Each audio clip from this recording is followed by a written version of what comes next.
con questo incontro, con questa Lectio Magistralis, chiudiamo i 5 giorni del FutureForum 2016. Io inviterei per il saluto istituzionale la dottoressa Maddalena, vicepresidente della Camera di Commercio di Udine, per i saluti.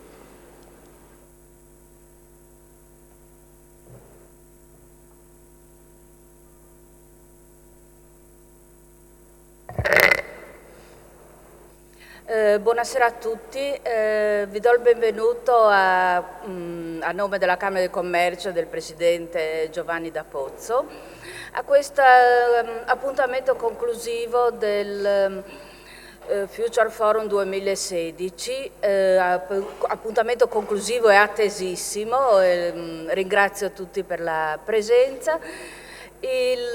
Questa settimana il FutureForum 2016 ha animato la città offrendoci dibattiti molto interessanti con ospiti internazionali, dandoci l'occasione per riflettere, confrontarci e individuare quelli che possono essere gli scenari futuri sia economici sia sociali nella nostra società.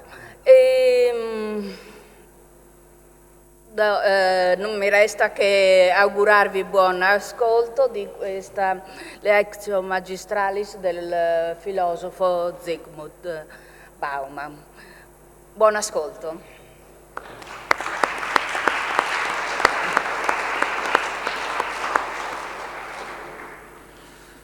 Eccoci, allora in questi 5 giorni abbiamo avuto ospiti teorici ed esperti delle maggiori università europee, soprattutto i più giovani, da Emanuele Ferragina che è qui al tavolo con noi, Arrigoni, Sopranzetti, Toivonen, Silas Bruges,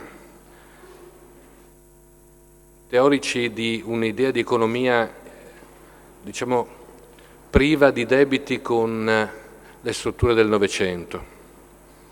Abbiamo avuto anche teorici classici ma eterodossi come Serge Latouche, che stiamo aspettando qui con noi questa sera, Bevilacqua, Standing, Viesti, ne cito solo alcuni, ma anche decisori delle policy pubbliche, dalla Presidente Serracchiani al Vicepresidente Bolsonello, ma con loro anche Giulio Tremonti, Renato Brunetta, Landini, Gai, Sacchi, che è stato uno degli autori del Job Act, quindi con visioni e punti di vista assolutamente dialettici. Punti che però hanno in qualche modo concordato su un comune punto di vista. La crisi che è iniziata intorno al 2008 e poco prima con il crollo del subprime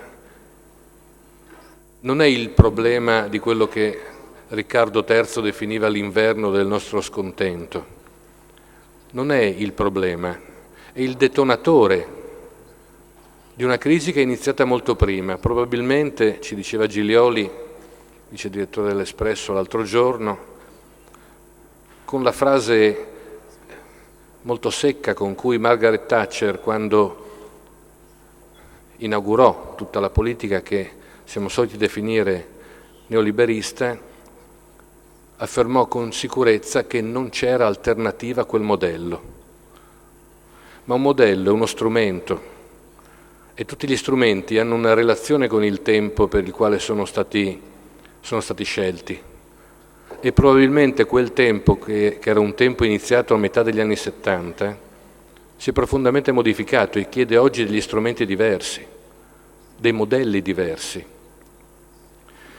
In questi 5 giorni non abbiamo naturalmente individuato un modello, abbiamo però trovato una serie di parole, 10 parole, che crediamo possano accompagnare un lavoro di ricostruzione, come la ricostruzione che questa terra ha saputo fare dopo il terremoto e che è stata più volte citata come un esempio di capacità non retorica, ma di quella fase che viene anche riconosciuta in economia come la fase construens che segue il momento destruens, quando si dice che per arrivare a un cambiamento è necessario che ci sia un momento di crisi profonda che rende proprio utile, indispensabile il cambiamento.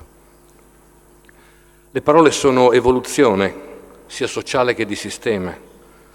Conflitto, si è espressa la necessità del conflitto, così come anche il pericolo del conflitto. Si è parlato di sicurezza, del bisogno e dell'ansia di sicurezza. Si è parlato del tempo, come tempo del lavoro, come tempo necessario a riappropriarsi delle relazioni di comunità, delle relazioni con se stessi ed anche delle relazioni per poter pensare e costruire futuro, non solo gestire presente.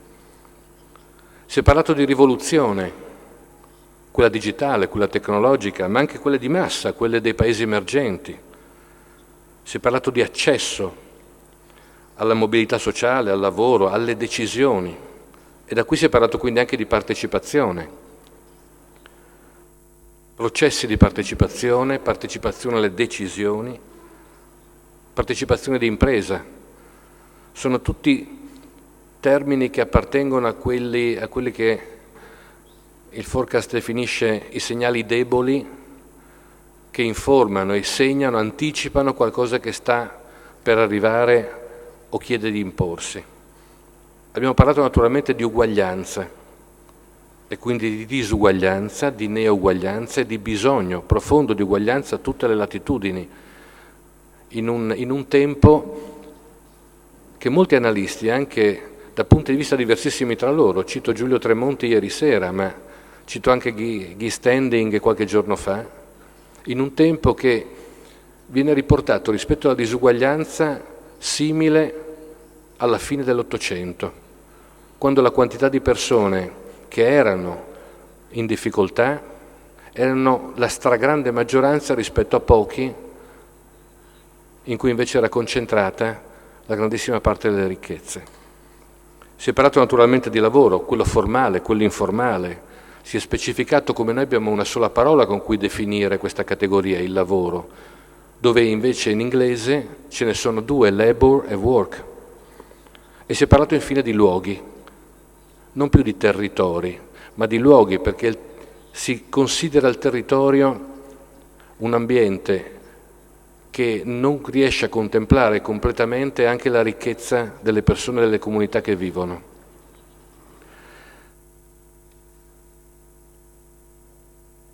Non tutti gli strumenti, dicevamo, sono adatti al tempo e probabilmente quello che è iniziato è un tempo straordinario che abbiamo l'opportunità di vivere, perché è un tempo di profondo mutamento, di profondi cambiamenti. Concludo solo citando Libeskind, un architetto che quando si trovò a dover progettare per Berlino, si trovò di fronte a una città dove pareva che tutto ormai fosse stato progettato e dove chiunque diceva che era impossibile progettare qualcosa di nuovo, di diverso. E Libeskind disse che considerarsi parte della fine è comunque già l'inizio di qualcosa. Ora, ringraziando tutti quelli che ci hanno seguito in questi 5 giorni, nelle sedi della Camera di Commercio di Udine che ha promosso questo FutureForum, e sono stati circa 12.000 quelli che hanno seguito in streaming in questi 5 giorni tutti gli incontri che si sono alternati tra la Sala Valduga e la Sala dell'Economia. Ringraziando tutti voi per essere qui con noi oggi per questa chiusura, mi preparo come voi ad ascoltare la lezione magistrale del professor Zygmunt Bauman. Grazie.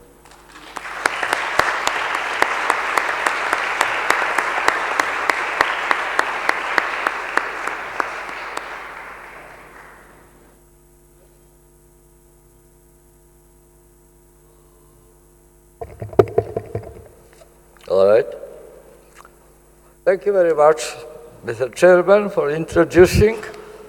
Well, everybody knows who came here that we are here to debate the future. That is the very precious initiative to speak about future. It's a very, very misty, very foggy, very unclear issue, at the same time tremendously important. We can say that we don't dedicate to the future, enough attention, enough concern, enough care. We are living from one catastrophe, one disaster to another. We react to what happened yesterday and have little time to think about the world populated by our grandchildren or great-grandchildren, like did Thomas Morus. You know the name. Thomas Morus, exactly 500 years ago, wrote a vision of the future society, society to last, a stable society, self-repeating, self-reproducing society, and gave the name to it. The name of this kind of thinking, writing, caring about the distant future is called, since then, utopia. But he was not, of course, the first human being who thought about future.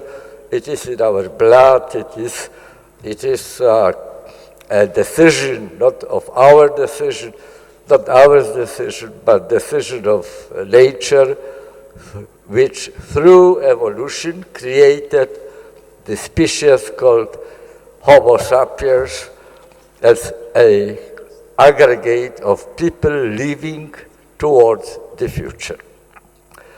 I wonder, ladies and gentlemen, whether in 21st century, today, there could be another writer which writes another utopia in the style of Thomas Morus, however.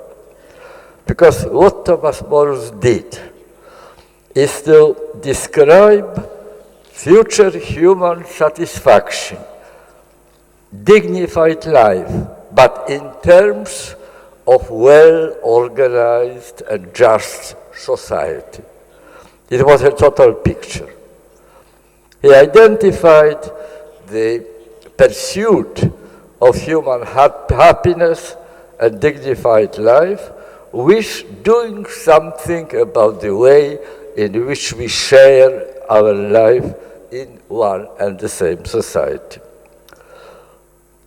Our time today is marked, however, by the fact that imagination, the vision of new type, alternative type of society as a whole is not very much in fashion. We don't think any longer in these terms. And the big question is why it is so.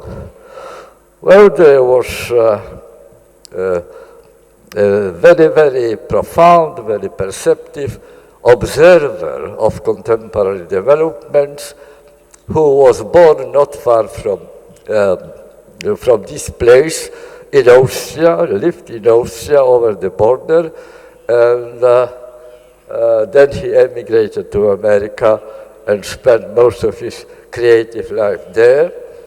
His name was Peter Drucker, and Peter Drucker in already 1990s declared no longer salvation by society. He was probably the first to spot the new trend in our culture. No longer salvation by society. Well, society, we say society, and we think at the same time about the state. Society, by linguistic tradition, is the territory, together with population which inhabits it, territory within the borders of a state.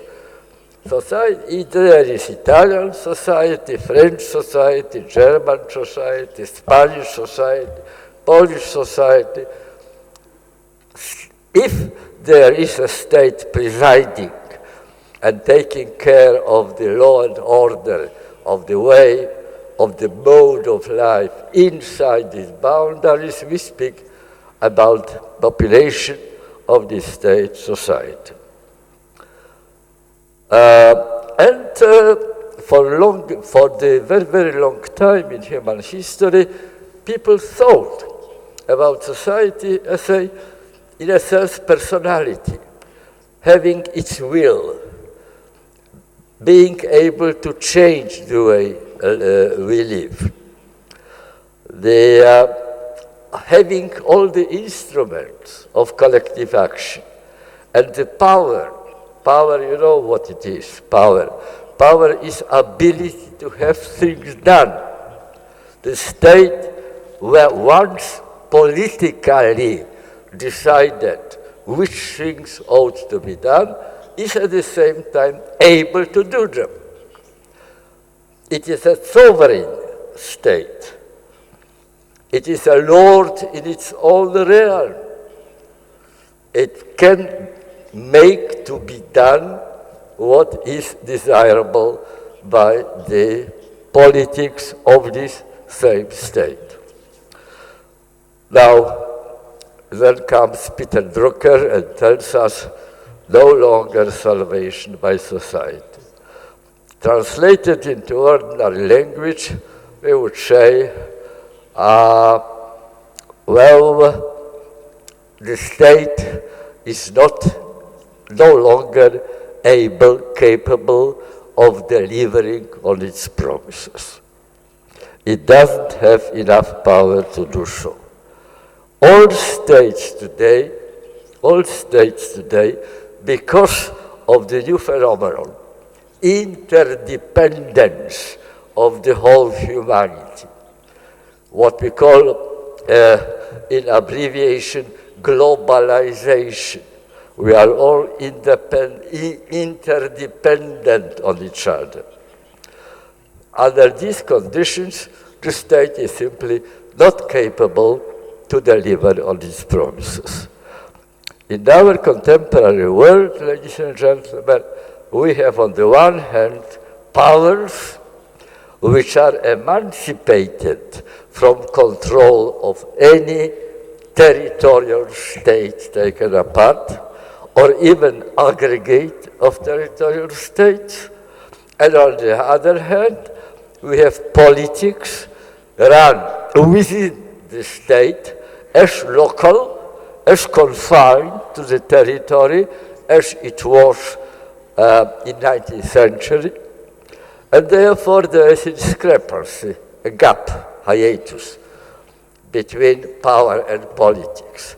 Power is already beyond the reach of any territorial state, however mighty it might be. It goes beyond the ability of any state to regulate. But we don't have any other instruments of collective action, only the parliament, the government of a country, the juridical system, and they suddenly are inadequate to the task. And that is why, even if they don't think in theoretical terms and don't write scholarly books, people feel that there's very little they can expect in their problems which they suffer to be resolved up there.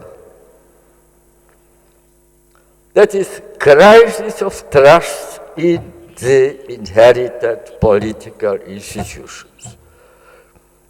And that is why we don't think about the ideal state of future society. Because in order to think seriously how the alternative future society ought to look, we need first to answer the question, all right, but who is going to do it? And we lack of the instruments of doing it. Just passing from there, from this general consideration to the realities of our daily life, I think that this situation results in two effects. Both are tremendously important. One effect known to you is the process sometimes called individualization, and some other times called privatization. Things which were done together by the state in the name of their electors, in the name of population, are now removed from the responsibilities of the state and transferred to us as individuals. If you fail, it is your fault. If you are unhappy, you were not working hard enough, or you didn't learn properly, or you are simply a lazy person who doesn't care of his or her own conditions of life. Governments are, in a sense, contemporary version of Pontius Pilatus, washing hands. Not our responsibility. Terribly sorry. We heard already from the chairman, Margaret Thatcher explained the logic of the new life. There is no alternative. We are not responsible because we, the government, just are following the necessities which are decided outside the realm of our power. It is just like things are. Now, privatization and individualization means that instead of thinking about the better condition, the better shape of the state of society as a whole, very many people, most of us, most of the time, think in terms of cutting out from the hopelessly chaotic and unhelping reality out there, cutting a relatively quiet island in which you can enjoy in relative comfort your own life and life of your near and dear. Time of utopias, therefore, they say, is no longer with us. From utopia, the prefix, means nowhere, and topia comes from topos, the Greek word, which means a place. Our utopia today is not utopia of a good place. It is a utopia of my sector, my niche, my island, my gated community, my network, exempted from the generally subject already to redemption, to salvation, reality of the globe in which we live. Well, that's one tendency. But there is another tendency deriving also from the same roots, from the process of individualization, privatization of the life challenges and the fight, individual fight, to resolve socially produced problems by their own individual means. Well, one is obviously a process of growing individual freedom, at least in theory, negative freedom. More and more constraints, legal constraints, were taken away, which previously constrained the process of individual self-assertion. But the side effect of, or if you use the fashionable word, collateral casualty, collateral damage of that, is simply that people feel frightened. Frightened because they feel solitary, because the essential conditions of life no longer are endorsed, ensured collectively by the state, so that they can, under the the individuals can undertake their bold projects, all the risks which are involved, because they know that basically, essentially, they are all secure. That is no longer the case, and therefore the second trend, which runs parallel to the first, and I remind you, both are coming from the same source, is nostalgia after a lost community. When I was the age of most of people who I see here, community was considered something very, very unpleasant. Well, that's true. Community constrained you. Community demanded your obedience to the norm which were prevailing. And starting from 1960s, 1970s, 1980s, there was war for liberation, in our part of the world anyway, in Europe, in the United States of America, liberation from all these constraints. Individuals will be standing on their own feet. We have the right to self-assert. We have the right to create our own identity. We have the right to demand from the rest of people around us to recognize our choice and to approve of our choice. And that precisely creates the atmosphere of anxiety, of tension, of fear. Am I adequate to the task?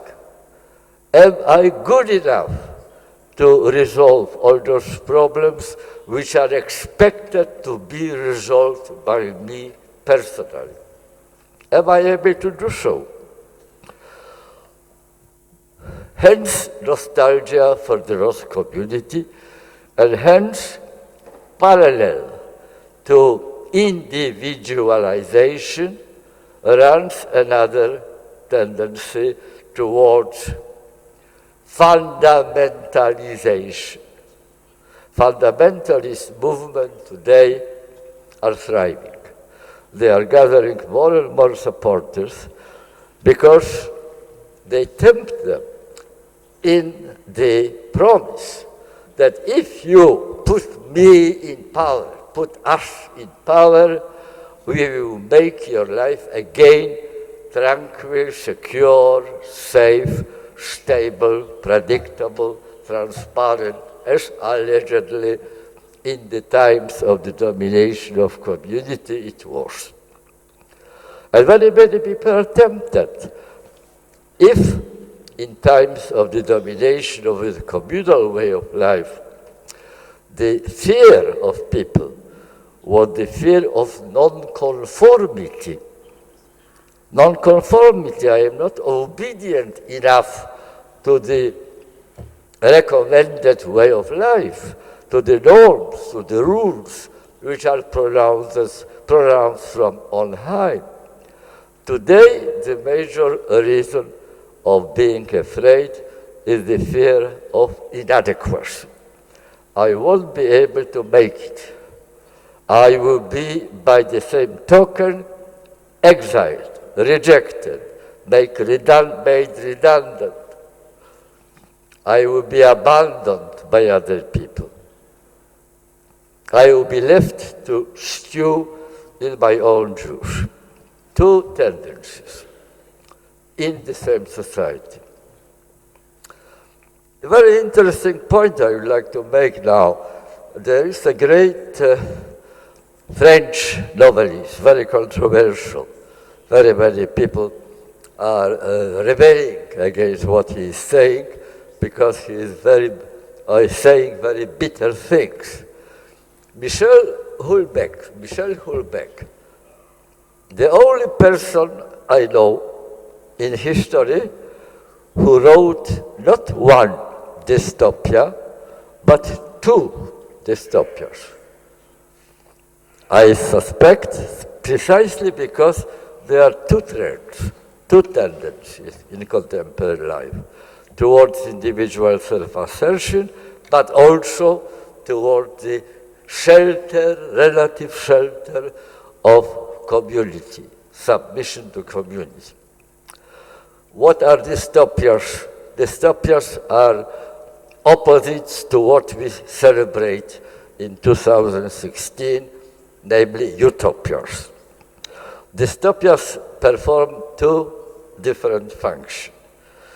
Both functions are functions of warning. But one warning is the warning about the unanticipated but quite probable consequences of the vision of future which we want to promote in life. Such dystopias were dystopias, for example, of Damyatin, the Soviet-Russian writer who wrote this novel about stifling, treading on human liberty, the ubiquitous watching, social control penetrating every individual life, or George Orwell, who did the same in his novel 1984. They were warnings, look, you dream about kingdom of freedom, but yet what you are actually building is kingdom of slavery. The realities are exactly contradictory to what you allegedly intended to do.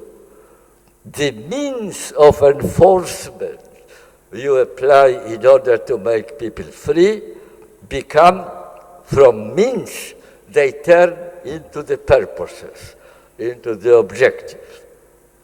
They take their place. The second function of dystopia is apparently almost the opposite one. Dystopias warn also what will happen to us if we go on living as we live now.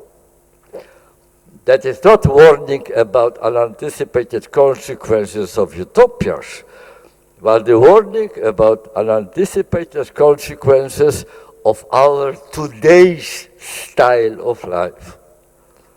And Michel Houellebecq, in his two novels, two dystopias, one called The Possibility of an Island, the other called Submission, Submissione, precisely shows what will happen if we go on as we live now. But the interesting point that in order to describe it, he needed to write two different novels. One followed the consequences, far-reaching consequences of the newly acquired individual freedom, in inverted commas, the freedom to self-assert, to stand on your own feet and so on, but at the same time with the consequences of solitude, loneliness, freedom, fear of being excluded and rejected. On the other hand, this nostalgia for community. Possibility of enlightenment, I recommend reading that, is the imagination, very powerful vision of the far-reaching in 25 generations, quite a long, long time to go, consequences of the present romance, flirting with individual independence from society. And the other novel, Submission, shows the consequences of dreaming of the return of community. People are fatigued, people are tired by fighting with the adversities of their fate, of their situation. They dream about strong men up there who will be able to take responsibility for their own life from them. They are prepared to surrender their individual freedom just to get more stability, more certainty, and less nightmares that you will wake up tomorrow morning and only to find out that your job doesn't exist any longer. It was just in the process of austerities and economies abolished. In this new second novel, which was wrongly read, in my view, by many critics as a pro-Islamic, and indeed there is what is described there is the Muslim way of life, Muslim religion, Muslim clerics taking over the command of our life here in Europe. But the interesting point is that Houellebecq in this novel explains the vision, its probability, by the fact that it resolves our genuine, real, everyday problems. One of the features of the France, which was taken over by the Muslim fraternity, led by Mohammed ben Abbas, invented figure. One of the features is that unemployment had been completely liquidated right away. Why? No, because women leave the labor market, their function is in the kitchen, function is at home, and there is therefore enough work for everybody. The fear, very popular fear of becoming unemployed, redundant, not being able to find a job which suits me, which gives me the conditions of life, secured, well, off-cuff, momentarily, overnight, resolved. Well, these are utopias, dystopias. I don't think that that is the real topic of this conference. This conference is about serious, scholarly, as much as possible, thinking about the future, but to quote once more from Peter Drucker, what he said about future, I quote, is the only thing we know about future is that it will be different. Nothing more. But in what way different? It won't be like it is now. This kind of life is so subject to all sorts of contradictions, injustices, and so on. It can't last for very long. But in which way it will take, which of the contemporary tendencies will prevail over the rest, now that is something which we really, my dear friends, try hard as we do, we cannot answer. You can't answer. Very picturesquely, Peter Drucker said, what does it mean to try to predict the future? Metaphorically, he said, trying to predict the future is like trying to drive down a country road at night with no lights while looking out the back window. The only real confirmed knowledge which we have is knowledge of what happened already. A rear window, back window. And so we are rather pushed from behind, going into the future, than pulled from image in front of us. That is, I'm terribly sorry to say, very disappointing what I'm saying. And I apologize for that. You probably thought that I would come with another recipe for the controllable and satisfactory future. I don't have such a recipe. I just want to make it clear that if you are serious about taking control over your future, future of your children, grandchildren, great-grandchildren who have not yet been born, you must do that. You must realize what obstacles, what difficulties you have to confront and overcome. It is not easy to sit. It is easy to sit down in your chair, particularly if you have a nice tablet or nice iPhone. It's so easy, you just push your fingers, you don't do anything else, and fantasize about future. In order to really come to grips with the future of our own, of our common future, you need really to face point blank to these tendencies which I just mentioned in our society, which do not spell an easy life in the future. People work on it.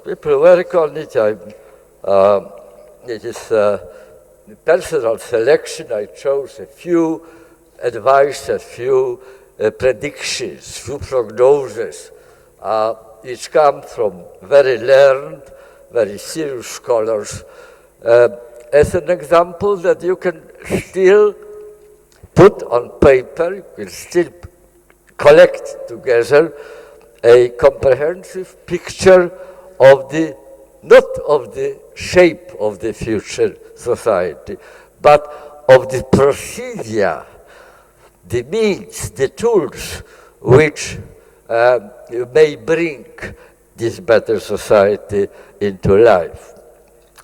The first one person who I would like to mention is Benjamin Barber. Benjamin Barber, who 2 years ago published a study under a very provocative title,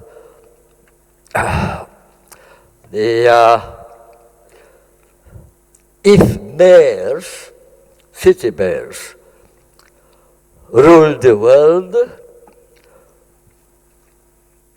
that is the title. He suggested that the nation-state's time of efficiency, of doing its job properly is over. The individuals, on the other side, are too weak subjects. Each of us is too weak to cope with the challenges of life alone. So, our hopes of controlling the future, we should locate in the middle, between society as a whole and individual life politics. Where is this middle place? Answer of Benjamin Barber, the middle place is the city. The city. And I would like to convey to you how he explains his advice. What he says is that today, after a long history of regional success, the nation state is failing us on the global scale. It was, this nation state, the perfect political recipe for the liberty and independence of autonomous peoples and nations, for the independence. It is, however, utterly unsuited to conditions of interdependence. The city, on the other hand, always the human habitat of first resort, has in today's globalizing world once again become democracy's best hope. Very much like in the times of Aristotle, where democracy meant life in common inside the polis, inside the town, inside the city. Why nation states, ladies and gentlemen, are, as Bauman says, singularly unfit to tackle the challenges arising from the fact of planet-wide interdependence. Because by the very nature, nation-state, into which the planet is split, is sliced, these are too inclined, I repeat, by their nature, to rivalry and mutual exclusion. They seem to be quintessentially indisposed to cooperation and incapable of caring together about global common goods. And why the cities, on the other hand, especially the big cities, why they are immensely more adapted to the task and adapted to the new leading role in taking control, self-control over self-creation of our existence. Because of the unique urban potential for cooperation and egalitarianism, unhindered by those forces of sovereignty and nationality, ideology of inequality, that have historically isolated nation-state inside fortresses celebrated as being independent and autonomous. Nor need the mayor of the cities tie their aspirations, their projects, their visions of the future to, as Benjamin Bauman puts it, siren song of a putative United Nations that will never be united because it is composed of rival nations whose essence lies in their sovereignty and independence. Cities have just the right size. You make projects and you cannot avoid seeing their effects. Since the 19th century, we used to, in our social sciences, to distinguish between Gesellschaft and Gemeinschaft. Ferdinand Tönnies, the German sociologist of the 19th century, put this concept into life. Gemeinschaft means community, Gesellschaft means society. Gesellschaft was in order to promote better rationality, organize things in a more efficient way, better manage the human cooperation, was based on the abstract relations between people. Not so much relations between persons as relations between offices which they occupy. An abstract collection. The ties, the bonds, were purely, in the mind, the product of human reason.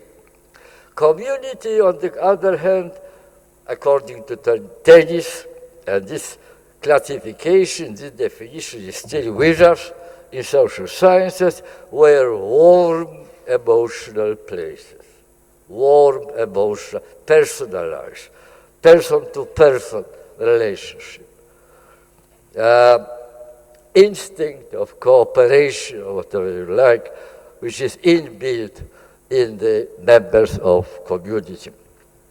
Now the cities are just the right size, so that they can, according to Barber, take the best advantages from this societal type of integration and the best aspects of this communal type of integration. Our relationship can combine the advantages of the abstract structures and live, warm, direct, personal, interhuman relations. That is his idea. That's the idea. And I am conveying to you his book in very, very rigid abbreviation, simplification. I advise you to take the book in your hand and read it. It is good reading. But he concludes his reasoning in the words, cities have little choice. To survive and flourish, they must remain hospitable to pragmatism and problem solving, to cooperation and networking, to creativity and innovation. The assumption is that the nation state on which our fathers relied, and we half a century ago still did, they are not able any longer to do so.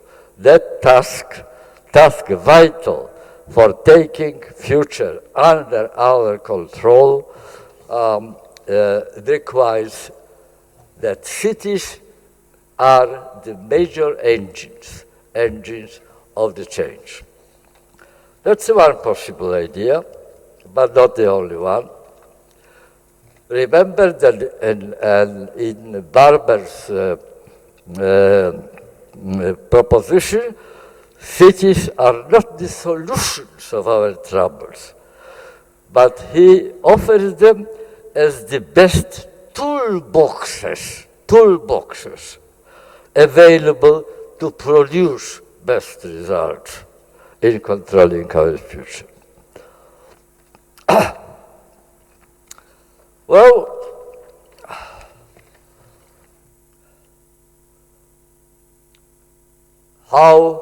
what problems you have to put in the center of our care, of our projecting the future good society, future good togetherness? Well, that's an essentially contentious question, of course. We are still living, ladies and gentlemen, under the pressure, under the command, which we internalized and became our own philosophy of life, of neoliberal concept of freedom. Neoliberal concept of freedom. Concept of freedom, which is a concept of purely negative freedom. Take constraints out of you, and that is it, you are free. Now, that is not true. That's not true. There was another liberal, great liberal, one of the greatest in history, Lord Beveridge in Britain, who was called by the British government during the Second World War to prepare a program, a document, which will guide the reorganization of British society after the war. Lord Beveridge did it beautifully, and he is the spiritual and practical father of what we called, if you still remember the term, welfare state. Welfare state. Very unpopular concept today. I know that beyond left and right there is resentment and very careful, suspicious relationship to it. But then it was a great, great upheaval in human history, and it laid the foundation for the what Eric Hobsbawm and Kenneth Galbraith called the glorious 30s.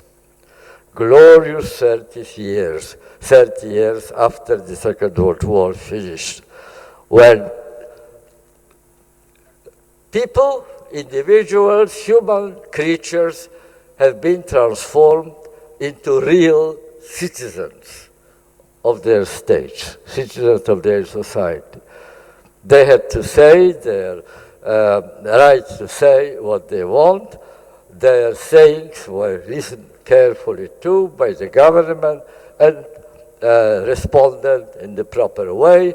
They felt not only beneficiaries of the society, but also benefactors. They contributed to it by their own ideas and by their own practices. The interesting point about Lord Beveridge, my dear friends, is that he was not a communist, he was not a socialist. On the contrary, he was die-hard liberal. But he understood liberalism very differently from neoliberalism.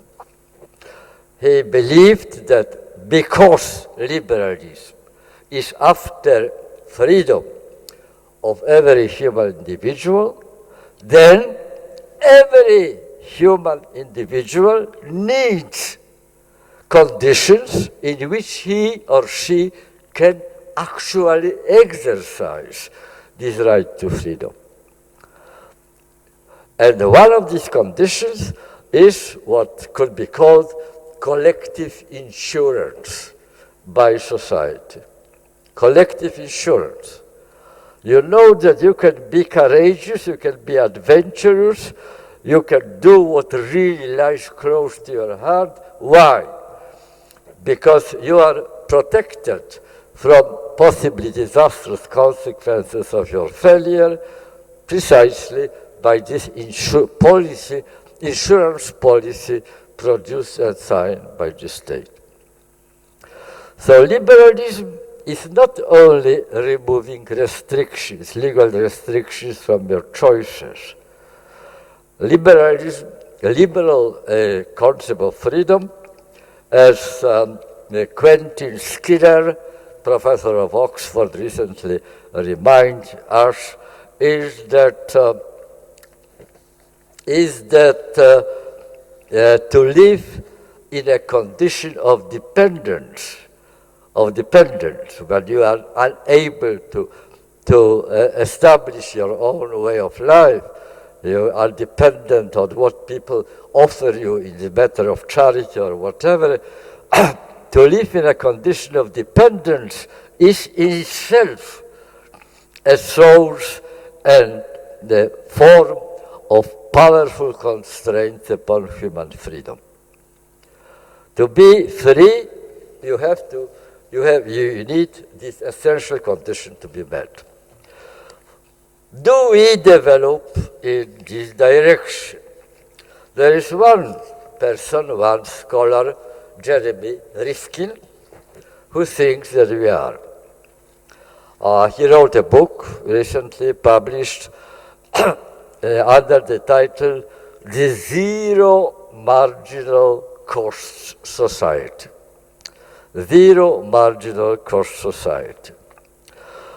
Zero marginal cost society, which according to him will bring into life what he calls, but it is already a widely used term, Internet of Things. All things, all things. Not only information, not only communication, but also the production with three-dimensional typing you can produce with computers, and also the transportation of bodies. Why? He says all three elements become cheaper to achieve.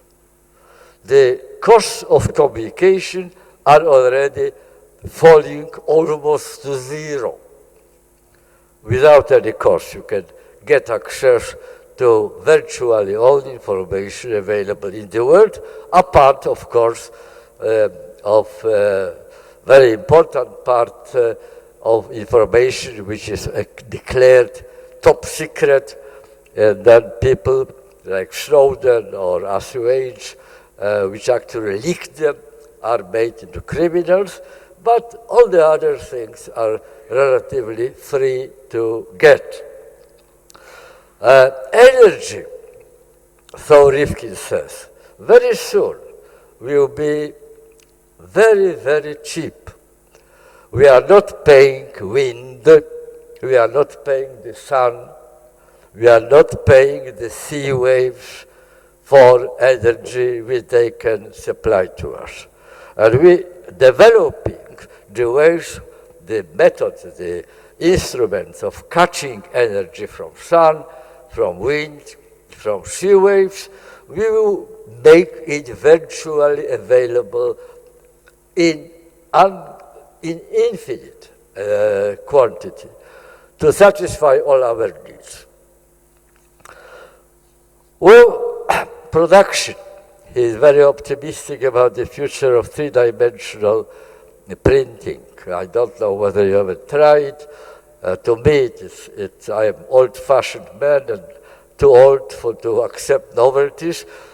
For me, it sounds rather fantasizing, but anyway, that is what he says. The very interesting idea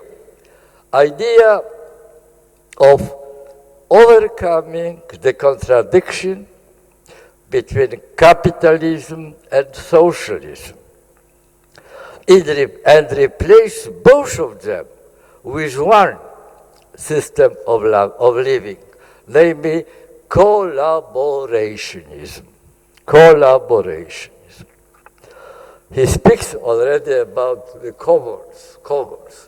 Commons, medieval idea, they were part of pastures in every village, which were available for every cow and every sheep and every goat. They were, in a sense, common property. They belonged to nobody. They couldn't be fenced off from the general use. We are already, as he says, entering collaborative commons. The trouble with him is that he seems to imply that we are entering this era thanks to computers. It is purely technological revolution. It is done, technology is changing, and it will determine suddenly resurrection of solidarity, of mutual care, of high ethical principles, and so on. Ladies and gentlemen, what is disquieting is that such hopes connecting technological changes with improvements, moral, ethical improvement of society, replacement of mutual suspiciousness, mutual competition, mutual rivalry, mutual resentment, with solidarity with other human beings, such hopes were raised with every change, virtually, every change, technological change in history. That technology, change in technology will determine a specific change in society. We are used to say that steam engine, appearance of steam engine determined, necessitated the first industrial revolution. That introduction of combustion engine, internal combustion engine, determined the second industrial revolution. And according to Rifkin, we are now in the midst of the third industrial revolution. He might be right. He might be right. If he is right that we are already inside, he is also right that we don't notice it. I wrote my habilitation thesis a long time ago, working on the history of British labor movement, and I spent quite a lot of time in archives of 19th century newspapers. And the interesting point that in archives of 19th century Guardian, which was then called Manchester Guardian, it was in Manchester, there were informations. New factory here, new factory there, catastrophe, arson, happening too there, but there was no notion of industrial revolution. And Manchester was the world capital of the industrial revolution. People were not noticing that they are going through revolution. That one fact plus another, plus another, plus another, but no total vision. Only in the third quarter of the 19th century, suddenly the idea of industrial revolution, thanks to historian Toynbee, came into general use. So maybe that is exactly what is happening. But it is to be suspicious that technology will do the job for us. Technology doesn't do job. We are doing jobs with technology. You can use a metaphor, you can say axe and axe. You can chop wood with axe, and you can chop heads with axe. And it depends on the person who keeps the axe in his or her hand, not on axe itself. Technology enables many things, but it is human beings who make selection between those things. And it is finally on these methods, on their selections, where which decides what the genuine, real impact of new technology will be. And my dear friends, the signs so far are not very prepossessing, I must say. There seem to be very many signs showing that we are using the new opportunities created by new technology, not necessarily in the way which is likely to make human life much easier, much happier, much more creative. It all depends on us, all right. But what is the major obstacle to that actually happen, that take the real realistic shape? We are living today, as you all know, under the condition of neoliberal economy, neoliberal relationships, where one obstacle to taking control over the future, I already mentioned at the beginning. You remember that was the question of discrepancy between means of collective action and the grandiosity of the task which we have to handle. That's the one general obstacle, but there are more. New flexibility of labor market, for example, take that. That has an impact, psychological, sociological impact. It is not just the question of higher or lower income and better or worse conditions of work. It is the question of psyche. It is the question of human rational response to conditions in which they are. Old-style factories, there is a lot of things against them. In very, very respect, they were very cruel places to spend their life in. You heard the story about the assembly line, which you saw Charlie Chaplin in modern times, you know, you saw how the old-style factory looked out, but it had one advantage over contemporary workplaces. It created organically whatever they produced in that factory. All factories were at the same time factories of human solidarity. People are accumulated, assembled together under stable condition for many, many years to come, knowing very well that they will meet again tomorrow and the day after tomorrow and next year and in next 10 years, barring sudden catastrophe. They felt solidarity with each other. Our fates are connected. That was the time of collective bargaining, as you know, of powerful trade unions. People came together, but only it was the time of bosses and their subjects sitting around the table and negotiating solutions to their conflicts, which were acceptable, more or less acceptable to both sides. Well, take Ford factory, Henry Ford factory, the prototype and the ideal of all factories of what I call solid modern times. Well, the workers in Detroit, in Chicago, in surrounding where they were centered, they were dependent on Freud for their living.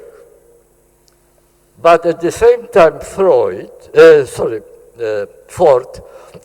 not Freud, Ford was dependent on his workers for his works.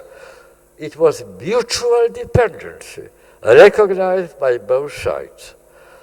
Because Ford was not able to pack up the factories in Detroit, in Chicago, and transfer them to Bangladesh, where there was cheaper labor waiting to be employed. Unlike contemporary managers don't have to pack factories. It is enough to pack an iPhone and tablet well, whatever yet gadget will be invented shortly, pack them in one suitcase and go away.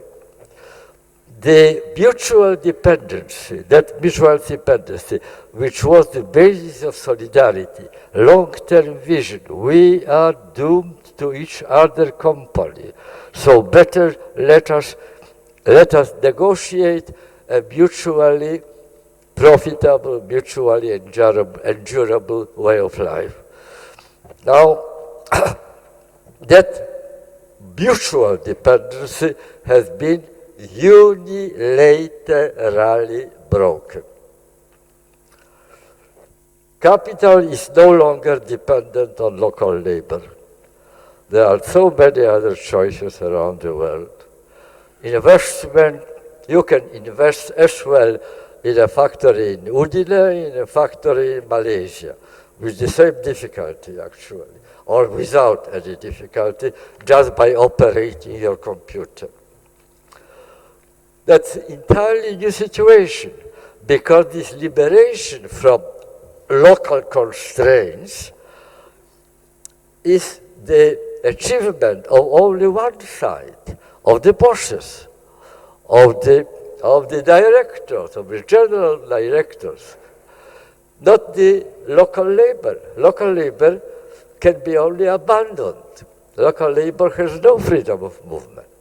Local labor, if they are transferred, if they want to follow the example of the elite, of the financial elite, will be immediately stigmatized as migrants, unwanted migrants. They will be stopped on the nearest border and return homes.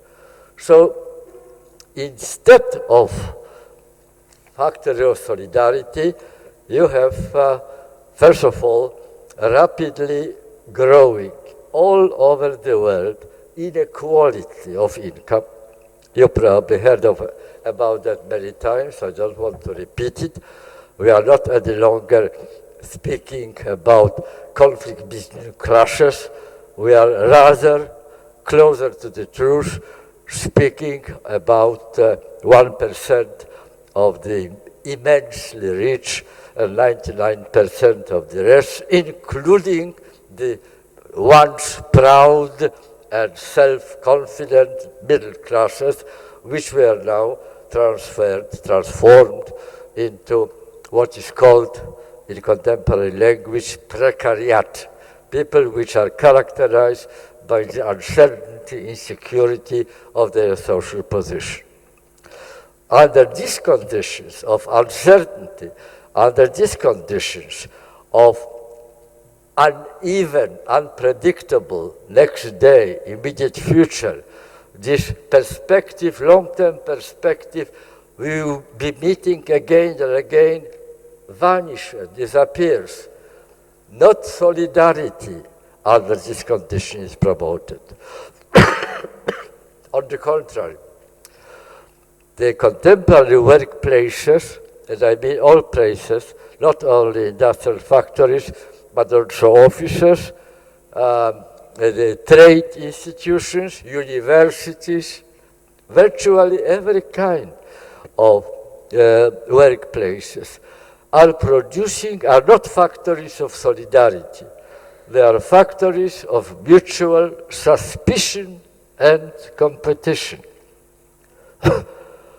The dominant idea, more and more, is that by joining forces, marching together, you can't gain anything. That you need to be vigilant, to watch very meticulously and daily your next door neighbor, your neighbor on the workbench, because tomorrow when it comes to the new round, to outsourcing, economizing, subsidizing, austerity and so on, it is in your interest to prevent your own redundancy and rather condemn to redundancy your neighbor. And that is both sides, that goes both sides, that is mutual relationship. That is the attitude of mutual suspicion and mutual competition. Now, that is another very, very powerful, very tremendous obstacle to taking control over the future. Taking control over the future requires human solidarity, and it's an essential condition. Without it, it is unthinkable. However whimsical, however ingenious your project for future can be, essential condition of success is solidarity. And one more obstacle I will add to you. It goes against the grain of what Rifkin said, because Rifkin believes that computer by its own nature, miraculous somehow, will provide us with brilliant and wonderful future. Computer, I already mentioned that axe could be used for chopping wood or chopping heads, and so can computers. When computers suddenly jumped into our awareness, not so long ago, well, there are many young people here who were born already into the world which contained computers. So computers are not shocking for them. For me, they are. I live here 90 years and I was witness how they were introduced. There were high hopes associated with them. For the first time in human history, everybody, at very little cost, will have access to all information which is available to humanity. Distances do not matter any longer. One born in Udine won't be interested only in Udine and feel at home only there, or even only in Italy, or even only in Europe. He will feel at home in the planet. People will think in terms of humanity as a whole. And that is what computers will do, simply by creating this possibility. Ladies and gentlemen, majority of social research done about how this particular axe, namely computer, is used, but its users, shows exactly the opposite effect.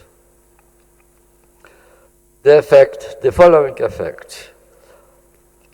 In offline life, when you walk the street, when you go to your workplace, when you send your children to schools, you are confronting the plurality, the multicultural nature of the world in which we live. And whether you like it or not, you have to negotiate your cohabitation. You have to engage in the dialogue, not only with people who think exactly like you, who repeat after you every word, but with people who hold to ideas and preferences which you personally dislike. You can't avoid it. It is there. But you can avoid it when you shut off yourself from the street, from the workplace, or even during walking the street. Look how many people are looking not around other people, but they are looking at the screen of their iPhones, or in the school or in the workplace. You steal time in order to transfer yourself without bodily movement into a different world of online. Why online is so attractive? Because you can be there free of controversy. Not because you can online resolve the differences between people. No, that's a very hard task that requires real bodily, spiritual engagement, long-term engagement. You don't resolve conflict.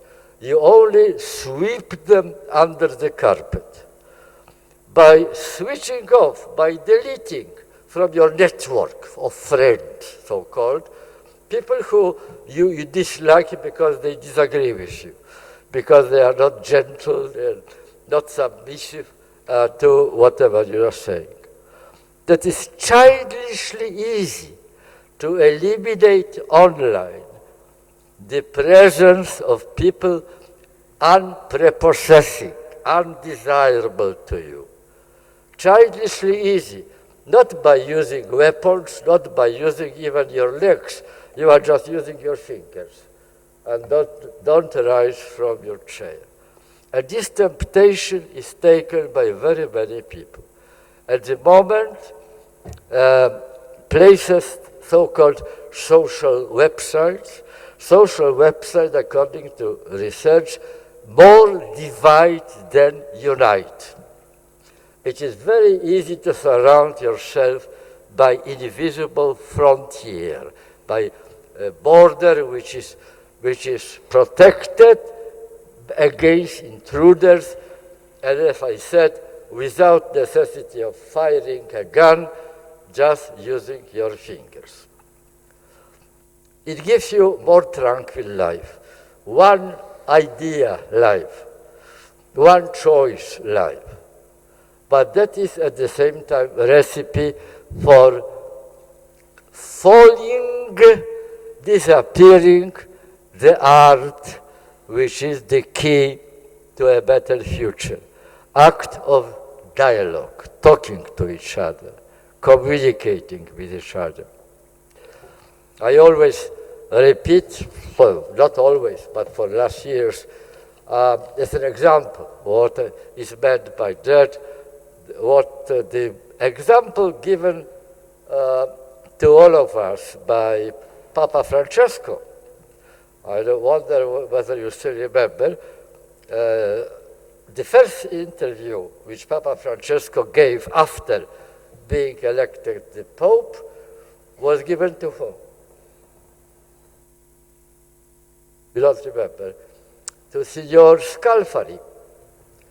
He selected a person who is a self-proclaimed atheist, the Pope, the head of Catholic Church.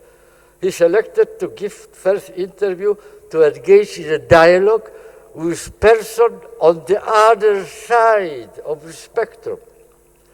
And an interview to be published in La Repubblica, a newspaper who is not particularly well known for its love for the clergy, for religion, and so on.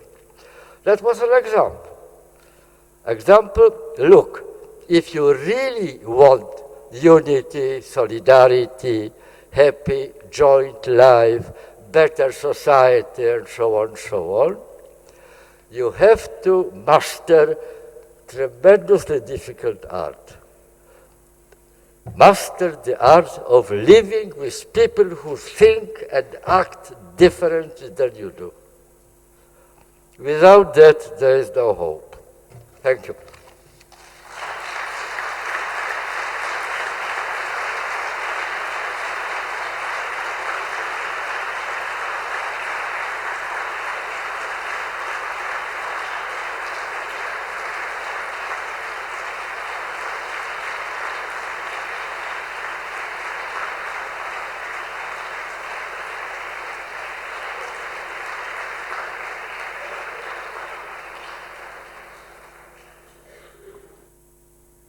Grazie moltissimo a Zygmunt Bauman e ora il professore è in caso disponibile a qualche domanda, nel caso ci sia qualche studente anche tra quelli presenti che hanno seguito questi 5 giorni.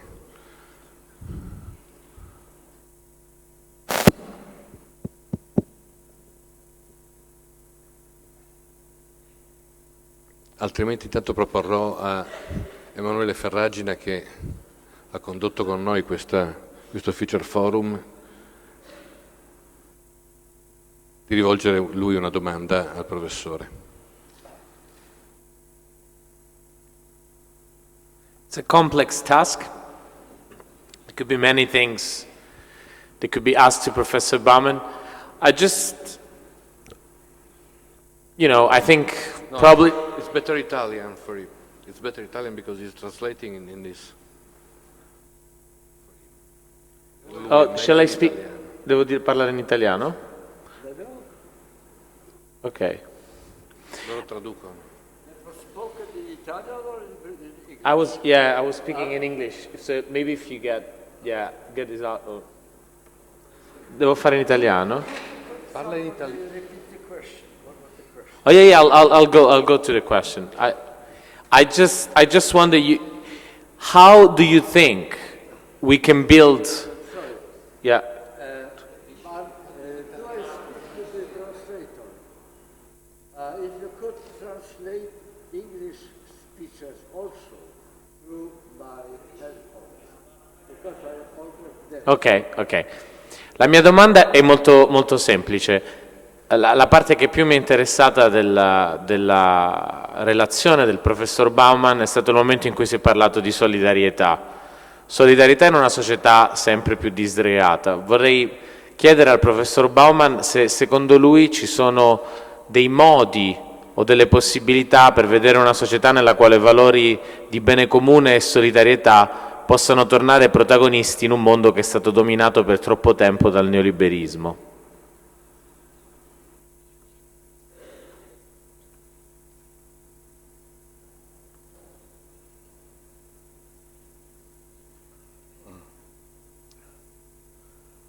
Well, I think that it was quite clear what my attitude was, and I tried to explain it. I don't intend to hide that the challenge which you confront is tremendously difficult to perform. There's no question about that. I'm not promising you any kind of a shortcut or one problem solution right away, which will resolve all our problems. There's no such thing. No such thing. What it requires, what is in front of us, is a passage from one culture of cohabitation to another. And that is the most profound, most difficult change which you think of in history of humanity. That doesn't mean that we should abandon the efforts. The fact that something is very difficult should add to our efforts, not diminish them. That's, I think, a very simple advice to be selected. I tried to list some of the major obstacles, not to any particular utopia being put in life, but about going about the way of acting, in order to bring desirable change around. And all these obstacles need to be confronted if we really want to become effective in our struggle for control of the future. The neoliberal domination in politics, in economics, in international relations, and particularly in the relationship between very rich and very poor, relations between people on the opposite side of social hierarchy. Now, all that has a condition to be met in order to be tackled, and that is condition of seeing the common good, which stands above the individual gains and individual profits. Dutch philosopher, sociologist Peter Sloterdijk suggested that there are two kinds of economy. He called them erotic economy, and thymotic economy. Erotic economy, in his view, is economy of self-satisfaction. You want to have as many delights as you want, as imaginable for yourself. That is the guide of your behavior. And if translated into market terms, that means more income for you at the expense of other people who have less income. Thymotic is something different. Thymos is the ancient Greek term. It means, in fact, prestige, self-assessment, self-respect, self-esteem, this sort of thing. Under conditions of solidarity, take into account that one aspect of solidarity not frequently enough mentioned, but extremely important. We normally speak about contradiction, irresolvable contradiction between egoistic and altruistic attitude. Altruist, person who gives to others, brings gifts, who wants to contribute to the commonwealth, not to take out from it. Egoist is somebody who doesn't care about the common good, who worries only about satisfaction, self-pleasure, self-gratification. Under condition of solidarity, ladies and gentlemen, these apparently, ostensibly contradictory attitudes, this contradiction between them is annihilated, is effaced. When you are really solidary with other persons, can you really, with hand on your heart, say, I have done it for altruistic predispositions, because I am such a good, wonderful person. I did it, what I did. I shared my wealth with others. I cooperated with others who were in trouble because I love them. And not to say that I have done it because it gives me a pleasure to be good to others. So egoism and altruism, they come together. Is it erotic or themotic? Well, it's impossible to say, honestly. I suggest, maybe you take it as a joke, but I believe that even the most seasoned and learned psychiatrist putting you on a couchette and trying to decide whether you are egoist or altruist in this case would be unable to answer that. And that is one of the great advantages of the solidarity. This contradiction which divides society very strongly and makes it so difficult to come together, achieve agreement, live in peace, not be antagonistic to each other. Now, that is achieved under conditions of solidarity. Solidarity, that is a risky statement I'm going to say, but I believe that Professor Kanya, who is specialist in studying the question of love and the mechanism of love and standing of love in society, she would probably agree that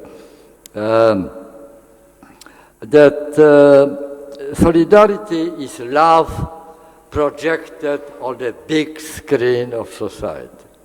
Love is somewhat lower down in the hierarchy, relation between a limited number of people, but all what is important in the relationship of life is inherited somehow and retained when you project it on a big screen of humanity. Grazie professore, grazie anche all'Università di Udine, al Comune di Udine, con cui non solo stiamo facendo il Future Forum, ma anche stiamo seguendo i programmi di Udine 2024 e ringraziandovi ancora una volta, ringrazio una volta per tutte con un applauso collettivo il professor Bauman.